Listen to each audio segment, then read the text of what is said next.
Good morning and happy Saturday. How is everyone today? Are y'all up and at 'em? Have you got your coffee or your tea? What are you drinking this morning? That's what I'm wondering. Are y'all, is it morning where you are? Okay, I'll slow down. Good morning. Happy Saturday.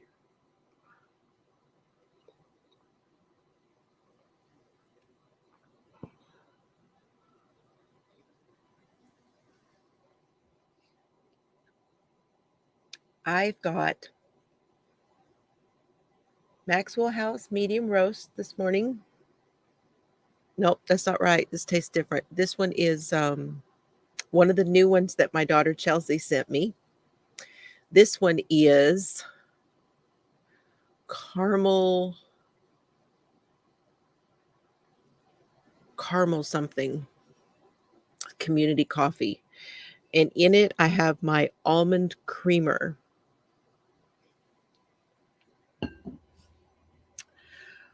Oh, thank you for that, Suze. She says, you got this. That is the one of the emojis. And on my side, when it comes through in StreamYard, it says, you got this. Up in attic? Are you clear in the attic this morning, Sandy? Are you clear in the attic? Lemon and ginger tea and making coffee. Awesome. Jeannie's got some flavored, delicious coffee. Okay. Good morning, Joan. Good morning, Alicia. You finished your journaling and meditation. Didn't quite make it to the yoga or the coffee. We'll get you some coffee and come back. Oh, Annie, you're on the black coffee and ice water. Perfect. Perfect. That's where I'm headed. I'm working my way to that.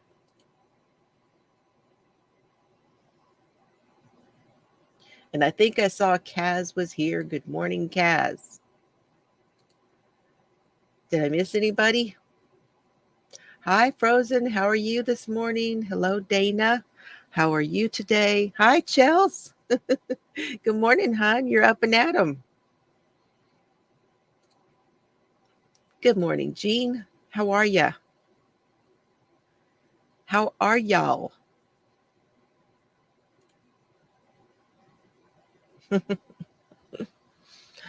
Oh, good. Tony made it this morning. All right.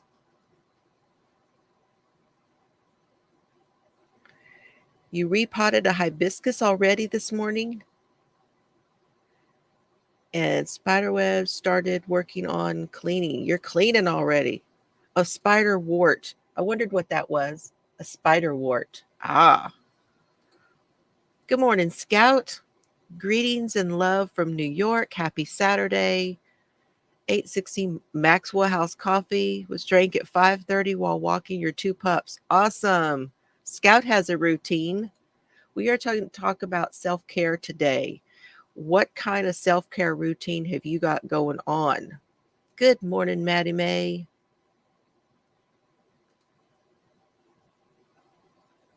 Oh, you're enjoying. She's enjoying the quiet because nobody else is up yet. Awesome. Quiet's good. Quiet is good. Even if that's what you get for your morning routine, quiet is good.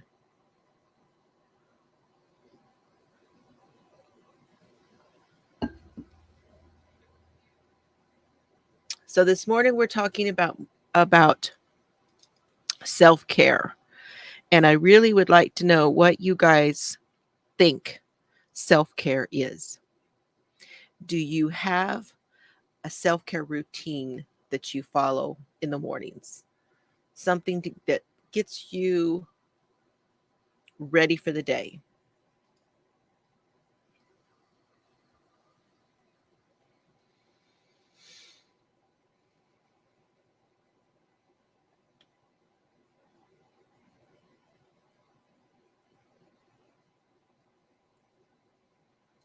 So Annie's saying that hers is between 4 and 6. That's her time. Alicia says her morning consists of journaling, meditation, yoga, and the sunrise if she's up early enough to see it.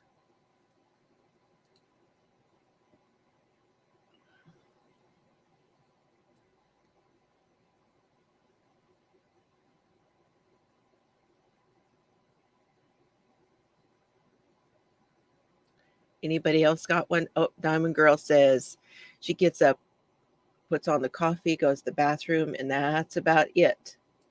Okay, well, do you turn on the TV right away or your phone or whatever? Do you just sit and kind of drink the coffee and wake up a little bit? Think about your day? Just sort of give it some thought about what you're going to do today? What's ahead? Because even that little bit of sitting and going, okay, here we go, is a preparation for the day, you know?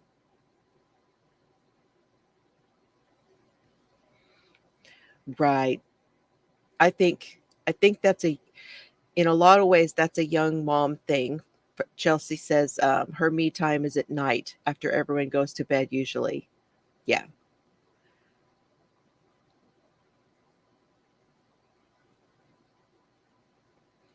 Put your eye drops in and scroll the internet. Okay.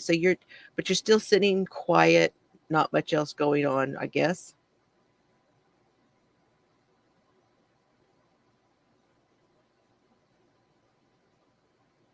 Okay, so that's what I'm talking about too. So you don't want to people yet. You just sit in the dark, you're chilling out, drinking your coffee, getting your time. See? You're getting ready for the day.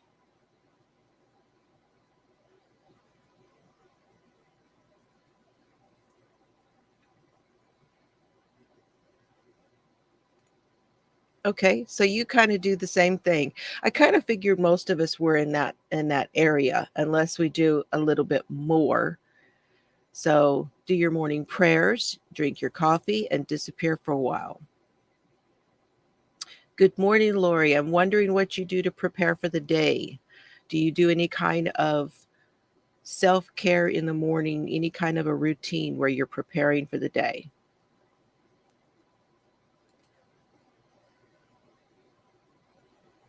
You get on your own nerves, so you probably have to calm yourself down, chill yourself out a little bit here and there. Wash up, take your meds, drink your tea, have a little bit of crochet. Time to wake up and think. Then you go outside to feed homeless cats. Okay.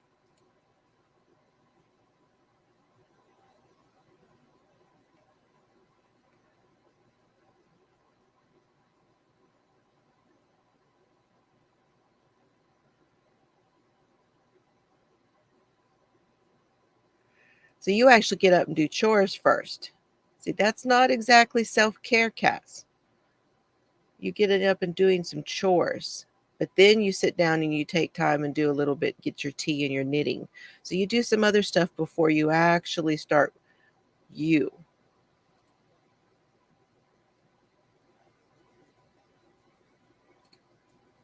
Took many years to learn about self-care because I put everyone and everything else first. Get up, have coffee, take out the pups for a while, do a little hiking to be grounded and happy. Okay, awesome. Morning, Maribel.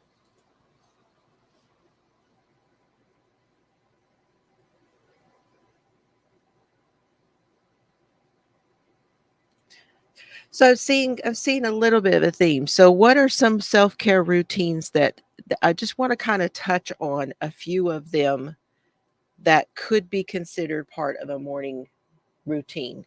And that is, and I don't know whether you guys have heard of this or not. This is something that I have been looking at. I have not started myself, but I'm interested. I'm interested. And that is called automatic writing. Now, all of these things we can start talking about if anyone would like to hear more about it. Okay. Automatic writing is where you get up first thing in the morning and you have a journal there. And this is not like writing down your dreams, although you could do that. You could have a different notebook for that. But you before you even start the day, you sit there and you write your thoughts. And that's automatic morning writing. Um, There is a book called The Artist Way, and this is something that is talked about in that book.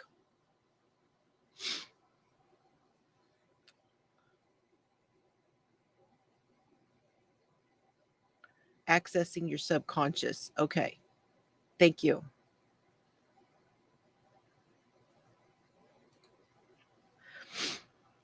Another one is meditation. Now, meditation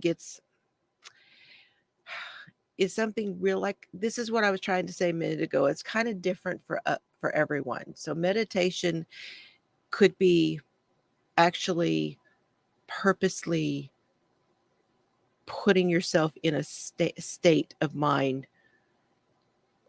or for some people it's just that sitting still and not doing anything but being in that moment. So that's it's got quite a range for people, meditation. Setting your mood for the day is another way to, what I'm saying, how are you when you get up, you're like, oh, you don't know. You don't know. So how do you set that mood? Yoga. So I don't know how many of us here do yoga or have done yoga.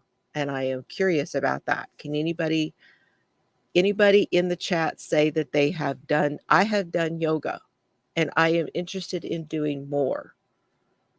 I am trying to find a way to incorporate that.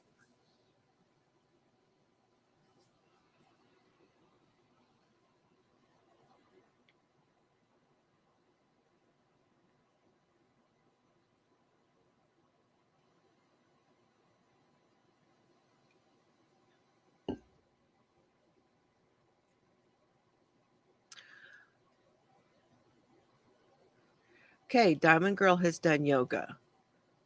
Alicia, of course, for 42 years. Lori loves yoga. Annie, yoga and meditation. Awesome. So there must have been a yoga routine, someone who had a yoga routine.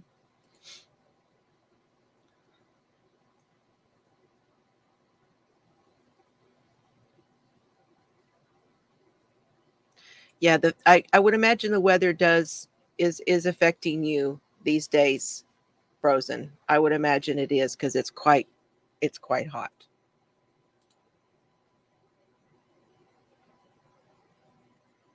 Restorative yoga. I've not heard of that. I will look that up. Well, Chelsea, let me just say that when I went with your sister, it was quite comical.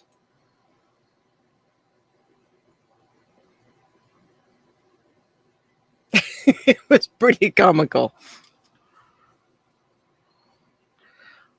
Restorative yoga.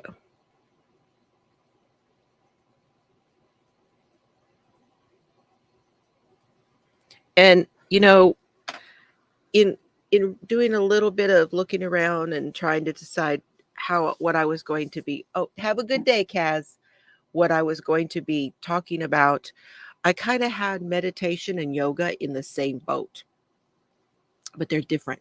They're definitely different. Yoga is more exercise and a different thing than meditation. Meditation is more mind, whereas yoga is more body. So having your morning drink and doing your affirmations, that's another part of self-care, is your affirmations. And then another part, so you do these things and then you kind of go through your day, right? And then at the end of the day, do you sit and say, well, how did I do? What kind of day did I have? And do you guys do any journaling on those days? Do you journal in the morning and then come back in the evening and journal again?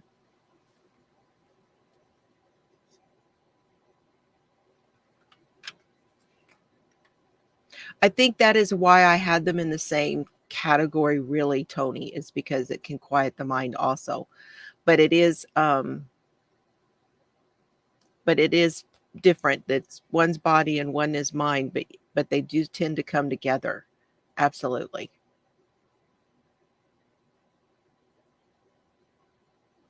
To be educated. Did I miss something?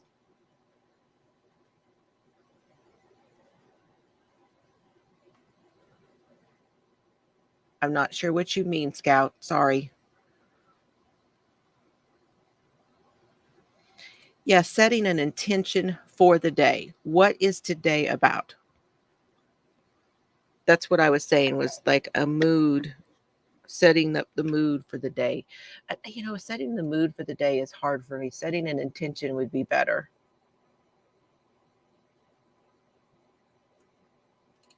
Good morning, Samantha. This is my Seeing Double shawl that I did. This was my mock-up one. We did this here on the channel. There should be a playlist for it.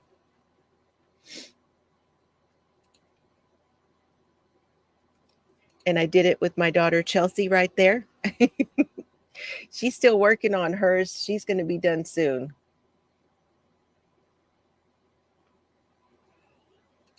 Oh, you meditate by an oak tree. That's interesting.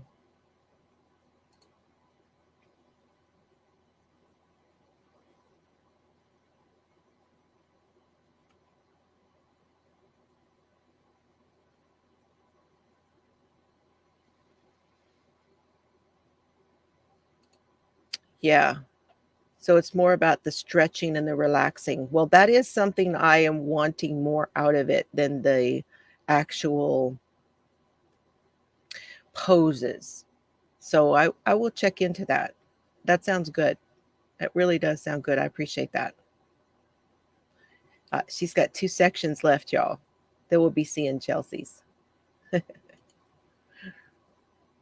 And breathing, you guys. Breathing is a huge part of all of this. And it's, even if all you do, and here's what I'm saying, even if all of you do to start your day is to sit with your coffee or your drink or whatever, and you sit quietly and you think about the day and you do some breathing and you kind of prepare your mind and your body for what's ahead, even if that's what you do. If it's prayer, if it's, whatever that is for you to start your day.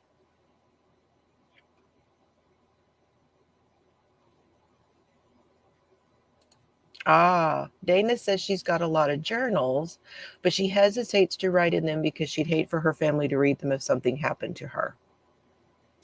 I understand.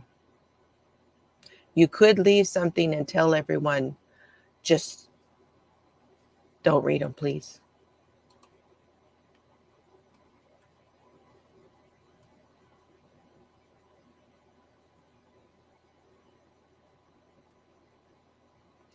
Well, I know a lot of people are talking about that you have to get up and get things done and get it so you can sit throughout the day, but it's not exactly self-care, no.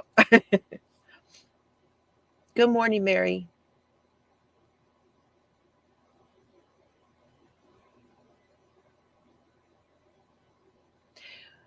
So you could, and if there's so many different options for journaling, and I've got a video right here that talks about journaling. I wanted to introduce you guys to someone here. This is a doctor, and I may have to jump around a bit to find the exact spot in this video. I've always got a video for you guys. Here we go. I don't know that I'll have to really put this too close. He's easy to hear. Welcome to the Huberman Lab podcast, where we discuss science and science-based tools for everyday life. I'm Andrew Huberman, and I'm a professor of neurobiology and ophthalmology at Stanford School of Medicine. Today, my guest is Dr. Paul Conti. Dr. Conti is a psychiatrist who did his training at Stanford School of Medicine and then went on to be chief resident at Harvard Medical School. He now runs the Pacific Premier Group, which is a collection of psychiatrists and therapists focusing on solving complex human problems, including trauma, addiction, personality, and psychiatric disorders. Today, we discuss trauma in detail and the therapeutic process in detail. For instance, we discuss what is trauma? How do you know if you have trauma? Dr. Conti shares with us, for instance, that not every experience that we think is traumatic is necessarily traumatic, and yet many people might have trauma without even realizing it. We also talk about the therapeutic process generally. For instance, how to pick a therapist, how to best approach and go through therapy, and how to evaluate whether or not therapy and your relationship to the therapist is working or not. We also talk about self-therapies because we acknowledge that not everyone has access to or can afford therapy. And we talk about drug therapies, for instance, antidepressants, antipsychotics. We talk about alcohol, cannabis, ketamine, and the psychedelics, including psilocybin, LSD, and we talk about the clinical use of MDMA and what the future of that looks like. The reason for bringing Dr. Conti onto this podcast is because I see him as the person who has the greatest and most holistic view of therapy, trauma, drug therapies, talk therapies, and how self-therapy and work with others can be integrated for both healing and growing from difficult circumstances. Dr. Conti is also the author of an exceptional book entitled Trauma, the Invisible Epidemic, How Trauma Works and How We Can Heal from It. That book describes trauma and its many features and many tools, some of which we discuss on the podcast today. So whether or not you have trauma or not, by the end of today's episode, you will have a much deeper understanding about what trauma is. In fact, I'm confident that you will gain insight into whether or not you have trauma or not, whether or not people close to you have trauma or not, and the various paths to recovering and indeed growing from trauma that we can all take. As you'll soon learn, Dr. Conti is an exceptional communicator. Gonna skip a little. Dr. Paul Conti. Paul, thank you so much for being here today. Well, thank you so much for having me. Been looking forward to this, and I've received a ton of questions about trauma, about therapy, about how to assess where one is in their own arc of problems and addressing familial issues and relationship issues and so Morning, forth. Steve. We could just start off very basic and just get everyone oriented. Sure. How should we define trauma? We all have hard experiences. Some of them we might ruminate on more than others. But what is trauma? To make the definition relevant, I think we have to look at trauma as not anything negative that happens to us, right?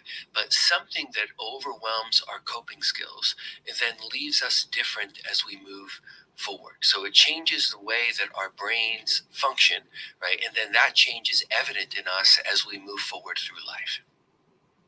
So how do we know if we have trauma or not? I've heard before everyone has trauma. For instance, I've heard that if we are a child or when we are a child and we request love from a parent or attention from a parent, if they dismiss us, that's a micro trauma. Is that overstating or unfair to the real issue of trauma? Do we all have trauma? What are micro traumas? What are macro traumas? Right. I think traumas that we might categorize as disappointments, right, or things that are negative but not deeply impactful, I think is not a helpful definition, right? I think the helpful definition is something that rises to the magnitude of really changing us and something that we can see both in how we behave. We can see it in mood, anxiety, behavior, sleep, physical health. So we can identify it, and we can also see it in brain changes. So the fact that we become, say, more hypervigilant, right, more vigilant, and then we can see that different parts of the brain are more active. So that definition captures how trauma, if it rises to a certain level, like what we would say trauma that makes a post-trauma syndrome, right, leaves us different, I think is the helpful definition of trauma, because it's a clinical definition, right? It's changes in us as people, and we can map those changes to identifiable shifts in our brain function. How do we know if we've been changed by something? I can think back to childhood events where some kid on the playground or in the classroom said something I didn't like, something negative about me. I think most people can do that. We have a great memory for the kid that said something awful, or the parent or teacher that said something awful that really felt like it hurt us, or at least it stuck with us. So clearly, one's brain, my brain in this example, has been changed by that event such that I remember it.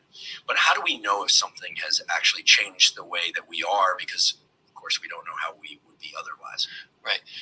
That's difficult, right? It's doable, but it's difficult because the response. So if the trauma rises to the level of changing our brains, and I don't just mean like we have a new memory, right? So we can have memories of something that was negative, right? And in that sense, it changes the brain because now there's something we can call to mind, but it doesn't change the functioning of the brain. Right? If trauma rises to the level of changing the functioning of our brains, then there's almost always a reflex of guilt and shame around the trauma that can lead us, and often leads us, to bury it, right? To avoid it, right? To feel that now there's something negative inside of me, and it feels shameful, or it feels like no one else would accept it, right? So what happens is people tend to avoid looking at the change in them, which is exactly the opposite of what needs to be done, right? The idea of, in a viral pandemic, right, we want to stay away from one another and isolate, right?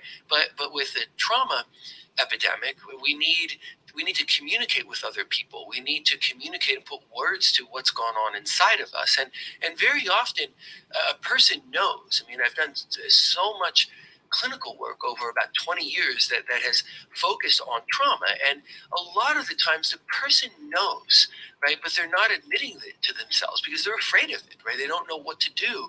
But if they start talking, then they'll talk about the event or the situation. It could be something acute, or it could be something chronic that really has been harmful to them, right? And then they feel different afterwards. Like, oh, after that, I started thinking differently, feeling differently. But that doesn't always happen. Sometimes it's a process of exploration, through dialogue, right? Whether it's written or whether it's spoken, of the person sort of exploring the changes inside of themselves, maybe changes to their self-talk inside, Okay, I'm going to skip ahead to the part about journaling, okay? But I will leave a link to this after this post.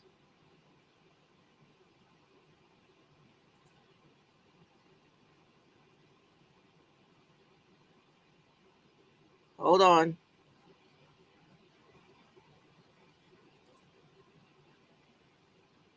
One moment. And then the question you had asked about, say, journaling, or what can we do that's outside of a professional, I think the hallmark of it has to be bringing new eyes to it, right? Like thinking about self with a curiosity instead of just a simple automaticity or repetition, right? Like, why am I thinking about this? When did this start? Why is this in me? It's that whether it's words or whether we're writing, that's so important. So I think for journaling, it depends on the person. I mean, we don't want somebody carrying around a journal all day if then there's a compulsion to, I need to write about everything that's going on in my mind, right? Like that might be good to, okay, write a little bit at night, right? Or someone who might think, sometimes this really comes into my mind in a strong way, and it could be unpredictable, right? I want to have the journal with me. So, that thing is back in my mind now. Let me write about it, right? Because then putting words to it, and then being able to read those words, right?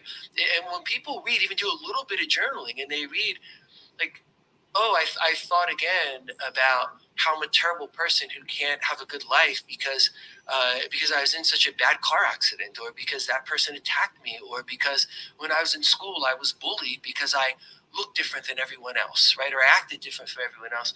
Wow, to actually see that written out, it's it's a little bit of that.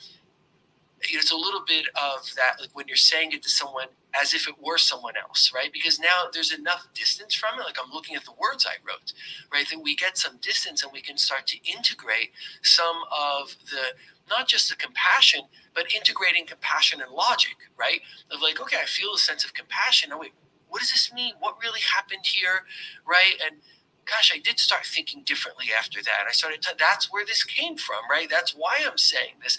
It's those kind of revelations that we can have through, again, the written or spoken word. And I think, again, that involves a trusted other, or writing. Right? And I think that those are ways we can do this, where we bring some de novo perspective to something that often has been bouncing around inside of us. And it's amazing to me that I can see such intelligent, empathically attuned people who've had the same thing running over and over again in their mind for years. And it just points out that our brains don't automatically say, hey, wait a second, I've been spinning wheels here for a long, long time. Like, was there another way to look at this?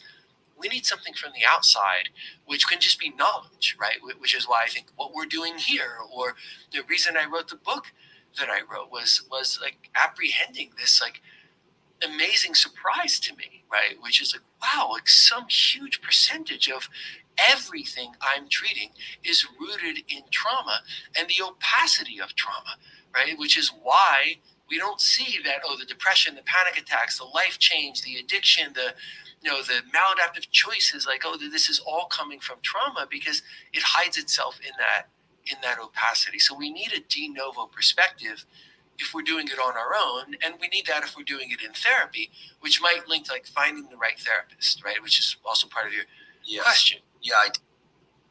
Okay. That's a quite long video, but there's some really good stuff in that video. You can chapter it out and do a chapter at a time until you can take it all in. And again, I'll put that in the bottom down here for you guys. Dr. Huber, yeah, he's got some great guests on. You will not be disappointed in his channel. You will find some really good stuff on his channel.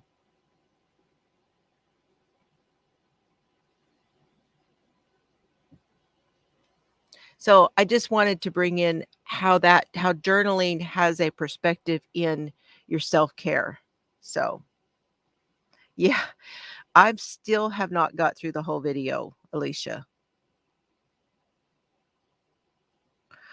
That's interesting, Tony, because I think that our age has a lot to do with how we treat ourselves, don't you? I mean, I think we change. We have different stages in our life. Thank you for bringing it up, Alicia. Can we? Hold on.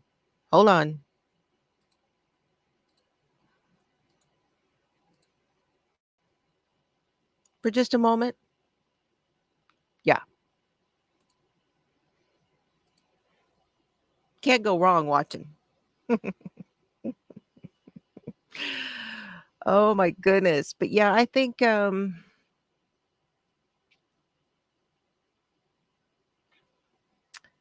that has a lot to do with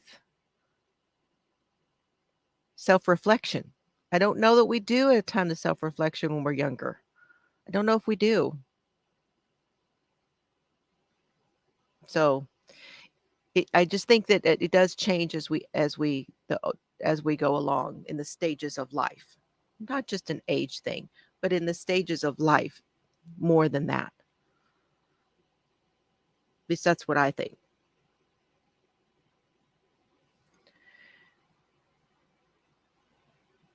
There is a technique that I wanted to talk about quickly before we go, and it is called, I'm going to put it here in the chat. You guys are going to go, what?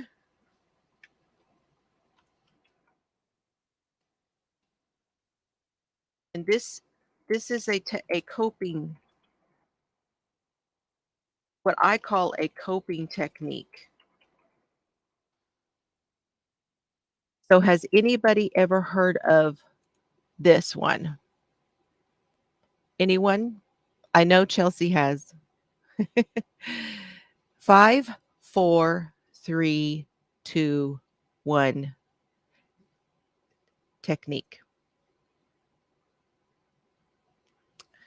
And this one is can be used for meditation and for coping and for grounding.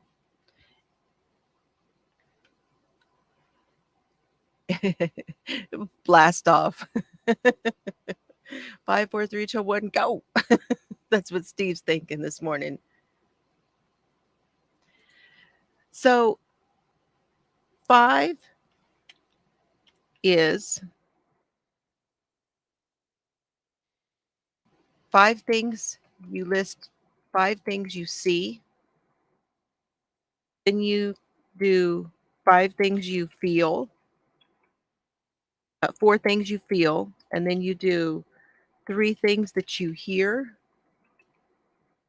And then 2 things that you smell. And 1 thing that you taste.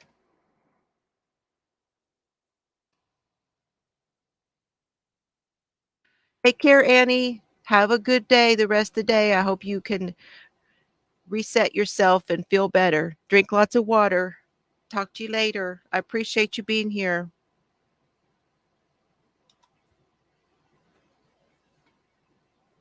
So I wanted to write this in the chat so I could put it on the screen. So 5, 4, 3, 2, 1 is where you stop and you think, get in the moment of what 5 things do I see? And then what 4 things do I feel? And what 3 things do I hear? What 2 things do I smell? And what 1 thing do I taste? And take time for each one of those to kind of reground yourself where you're at. It could work for a panic attack. It could. Yes, it could.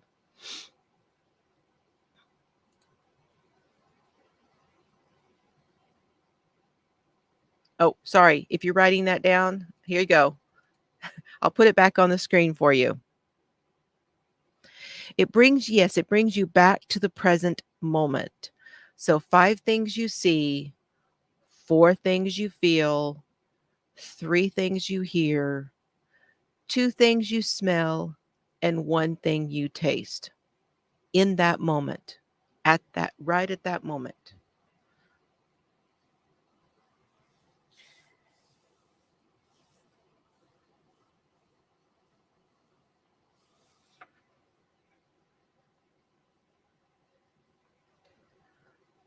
And I thought that this one was really, really helpful in a lot of ways, because if you cannot, a lot of times it's just the getting started or the stopping, one or the other. This could be used either way. This could stop you and put you in the moment, and it can also put you in the moment and put you forward. So I think it goes both ways. It's grounding, it's coping, it's meditating, it's a good one to have in your pocket for when you need it.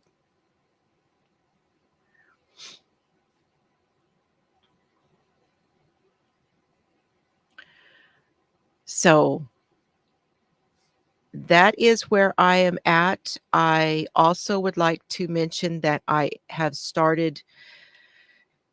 changed the way that I eat, and I am trying to feel better through eating also.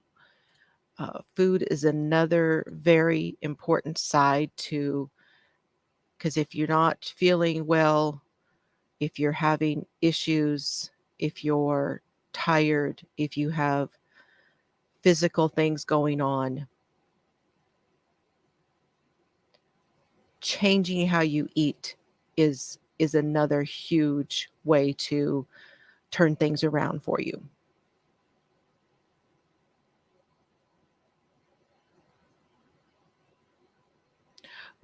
I would not do that, Tony. Just no, I wouldn't do 5 impossible. That's negative. Don't bring the negative in, hun. Don't bring it in. Just leave it out. Just leave it out there. If you want to write about that and move it on, you can, but that's not when you're in the moment. You don't want that in your moment. So read using 1 as the saying, 1 positive thing about yourself, even if that's what you got. Okay, I need a positive thing. That's more of an affirmation, I would think, Chelsea. More of an affirmation. Good morning, Christy Baum. How are you this morning? So, I have started moving towards eating healthier. I'm trying to get as many fruits and vegetables into my life as I can. Um, I'm moving away from dairy and meat and more towards eating more fruits and vegetables and um, it's going to be a journey. I've already switched my creamers over and I'm on the last of this first. It's a transitional one, but it's an almond creamer. But I'm almost done with that. And when I am done with that, I'm moving towards um, coffee with just almond milk. And I'm really, really liking that one. And that one has no sugar. So I'm trying to eliminate a lot of the sugar because sugar feeds disease, you guys. It does. Just, we'll just leave it at that. And just keep in mind, I'm not an expert on anything, you guys. I'm just bringing you along with my own journey. And I hope that you guys get something out of it along the way. Steve has begun to eat healthier. And I'll tell you what, that guy right there, I am so inspired by him. You guys don't even know. You don't even know how inspired. I really appreciate you, Steve. And what you're doing right now for yourself is just absolutely amazing. Amazing.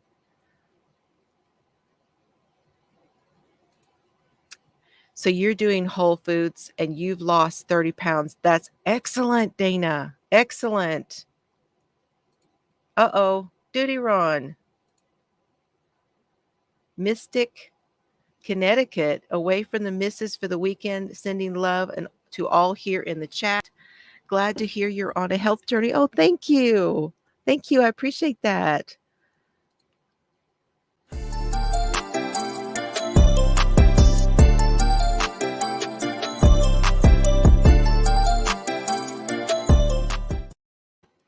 Yes, I am. I'm on a journey. Good morning, Kim. How are you this morning?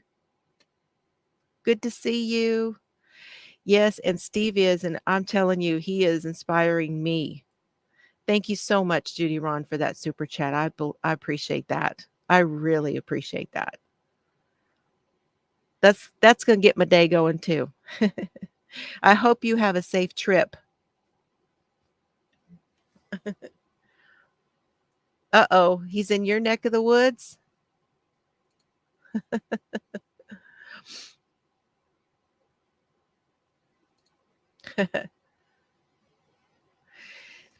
I'm not talking about it really as dieting though. I'm just calling it being healthier. It's all in the way you look at it, Tony. Don't look at it that way. Just make some changes that you know you can make. Make changes and start there.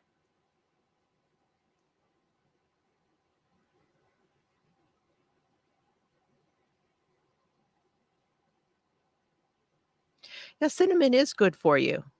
It is good for you. I had not thought of that. I don't know what that would mean for my coffee, so I'll have to look at that.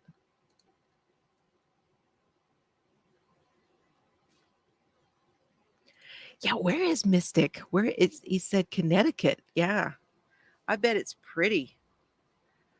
I imagine Connecticut's pretty in the summer, right? Is it pretty up there in the summer, Steve? Yes, it's more of a lifestyle change. Absolutely. That's what I'm looking for. I'm looking for more of a lifestyle change.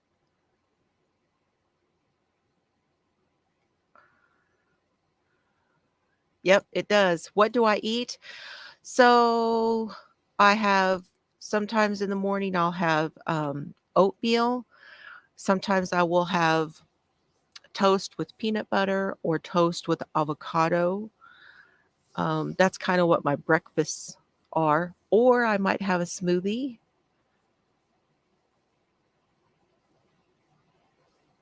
and it's a sailing town. Ate with a couple that boated. Oh, how fun. He says it's near Rhode Island. Okay.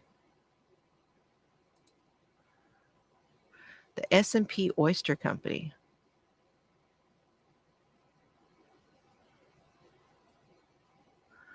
You're going to do a live this evening from the marina? That will be neat. Making a decision. Yeah.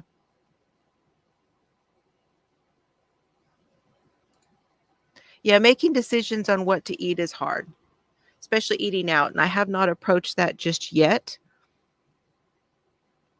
Just yet. I've only just begun. I've only just begun my journey.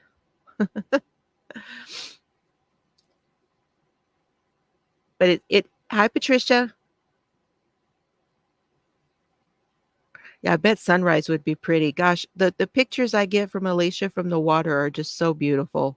I love the water, you guys. I was born in California and lived there several times, and it's like I just sometimes, being here in West Texas where there's all this dirt all the time, I really miss the water sometimes. I'm like, "Ooh, I need some water in my life."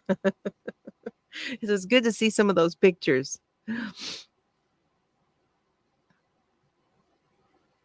So yeah, starting making some changes. So that's breakfast. So dinner sometimes. So I'm starting to eat a lot more rice and a lot more beans and a lot more salads and a lot more. With my salads, I'm working towards always having oil-free salad dressings and things like that. Oh my gosh, the salad dressings and the sauces are so tasty. When you take the oil out of it and you start putting all the flavor into it instead, oh, you guys, I'm really surprised at how good it is. I really am. And I'm tasting the food now instead of covering it up. So if you can just add more fruit and vegetables in your life, you're doing good too.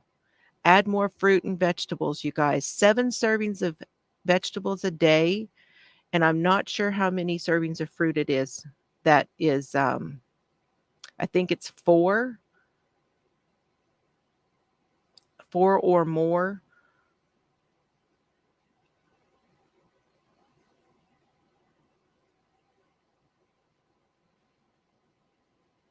That's good. And the raw fruits and vegetables, the live foods, uh, they feed your body a lot more than the food that is cooked. That's why I like the smoothies, actually. I get a lot more energy from the smoothies. But I'll be talking more about that. I've only just started, so I'm just I'm just a baby in this journey, but I've learned a lot so far. And like I said, Steve, you are on fire, and I'm really loving the interaction that I got listening to your story.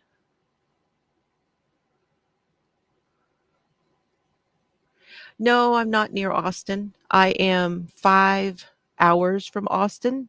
I am more in the middle of Texas. Beans for every meal. Absolutely. Absolutely. That's good protein right there.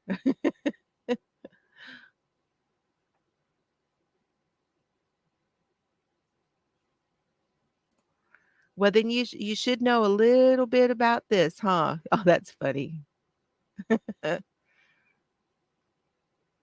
Love Duty Ron coming in and giving us a little bit of levity, even if it's just right out of our chair.